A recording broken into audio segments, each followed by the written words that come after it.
Real quickly, we were just curious how you got started. I know you had a film in, was it 2011 with Jonah Hill that you wrote with your partner, Alessandro? Yes. Well, actually, I met Alessandro at Columbia Film School, where he graduated with distinction and I dropped out. But we had already started writing together and working together. And we started writing, I guess our first professional job was probably around 2005 or so.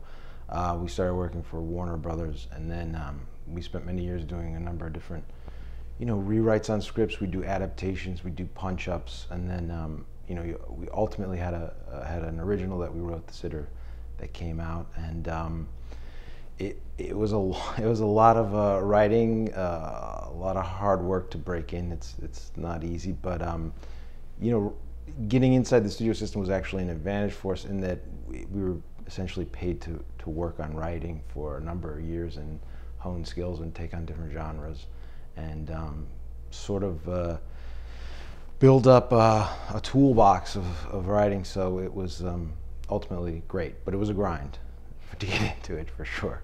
I know you've been writing together for, what is it, over a decade or so? Yeah, gosh, it's been a long time. We met in our first writing class at Columbia, and we just had similar taste. We liked each other's scripts, and our second year we decided to try to write something together, which it turned out to be much more fun to write with a partner than to sit in a room by yourself all day. It's tough to find a partner, and a lot of times I think that people try to do it with friends, but that doesn't really work. I think it's more important that you see film or television in the same way, of similar worldview, similar sense of humor. And so we weren't really friends, we just liked each other's work. I mean, we've obviously kind of become friends over the years, but we're very different people. And if he were here, he would tell you that also, but we have a mutual respect for each other, and we've had a great, probably almost 12 years or decade plus at least writing career together. So it's been great.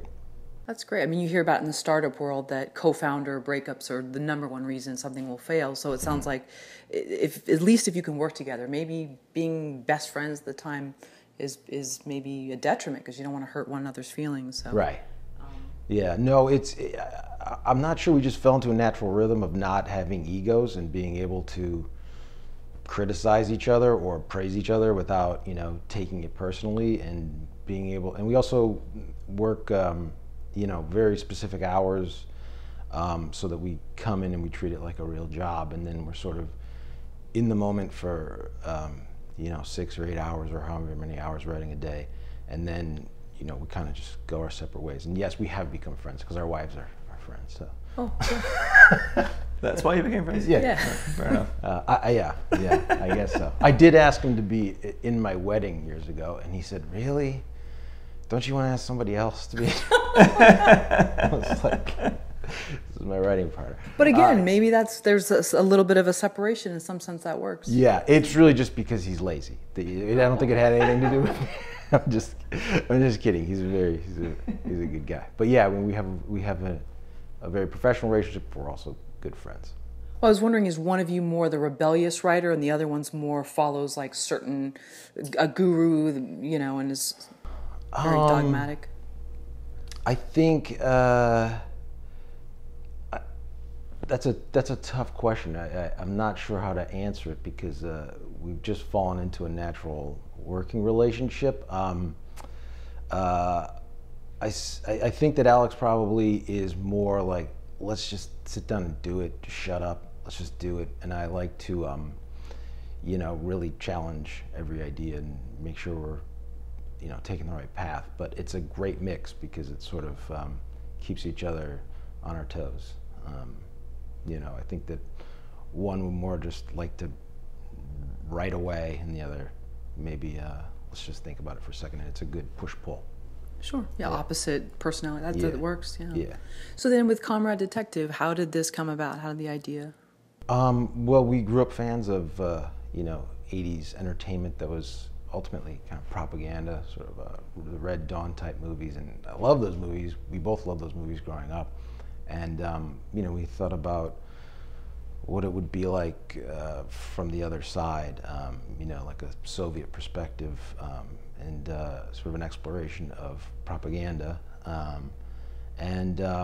You know, we looked at global television, and we kind of found this world that we didn't really know existed even. And there's a PBS documentary from the mid '80s about a university in Minnesota that intercepted Soviet satellite sort of network television, and they studied it for a year, and they would do a show on it every week. And it was a fascinating sort of parallel universe that, you know, when I was a kid, there were kids on the other side of the globe growing up with an entirely different perspective. And we also found there was a show called The 30 Cases of Major Zeman from Czechoslovakia that was a show about a communist detective, and it was entirely made by the state in order to prop up communist ideals. He was sort of like the communist James Bond. And we just thought that, you know, that was, I guess, a touchstone early on. But once we came around that we were going to make our own faux show, that's when, you know, Rhys came on, and then we started developing the whole thing together, and you know, went on sort of a surprising and fun journey and an interesting process of making something that we presuppose existed, and then, you know, all the way from making a show in Romania through the dubbing process, which was a totally experimental process as well. So yeah. Right.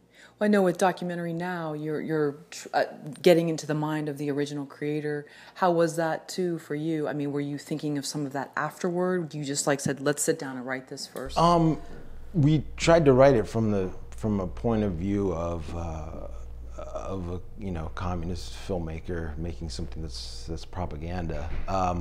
I think that you naturally are grow up with a worldview or sort of your own indoctrination that's probably impossible to entirely shed, but we did try to really think about it from the inverse perspective of if we were making something from an American point of view.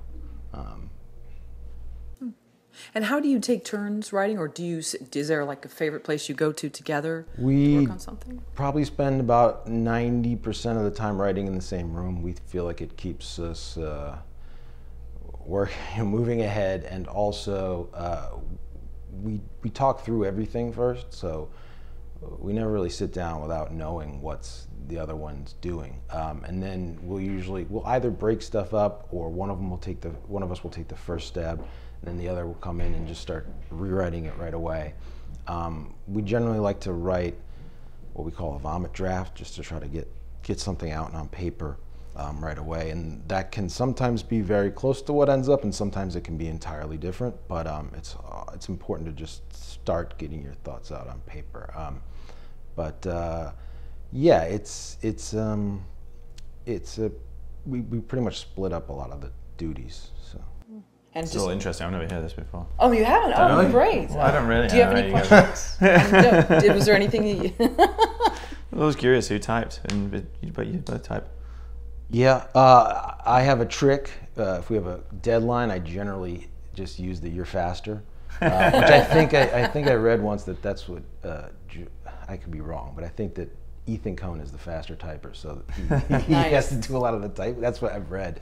Anyway, but he's like a magician. So if there's a deadline, I usually use that, and he's completely onto it. So he'll generally push back or be like, "No, it's all you this time." So it's a trick that I use too many times, but I'll still pull it out every now and then.